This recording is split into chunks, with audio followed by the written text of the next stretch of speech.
క్రియల్లోకి వచ్చేటప్పటికి ఏం చేస్తున్నాం అంటే క్రియల్లో లేదు. మోహపు చూపులు చూడొద్దని దేవుడు వాక్యం చెప్తా ఉంటే ఏం చేస్తూ ఉంటారండి? ఒక్కసారి మోహపు చూపులు కనుక అలవాటు పడితే ఆ వ్యక్తి దాంట్లోంచి బయటకు రాలేడు. భక్తిగానే ఉంటాడో, ప్రార్థన చేస్తూ ఉంటాడో, చర్చికి వెళ్తూ ఉంటాడో, ఆ చూపులు విడవండి, ఆ చూపుల్లోనే ఉంటాడు.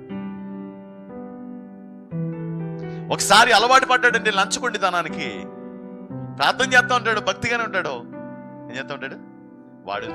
వాడి లంచగొండితనాన్ని మాత్రం మానడు. ప్రార్థనలోనే ఉంటాడు, భక్తిగానే ఉంటాడు, అన్ని క్రియల్లోనే బాగానే ఉంటాడు. కానీ దేవుని పని అంటే దొంగలా దాక్కుంటూ ఉంటాడు అనమాట.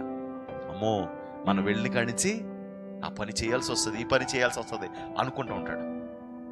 అన్ని బాగానే ఉంటాయి, ప్రార్థన చేస్తాడు, కానీ దేవుని గురించి ఒక్క చోట కూడా సాక్ష్యం ఇచ్చే స్థితి వాడికి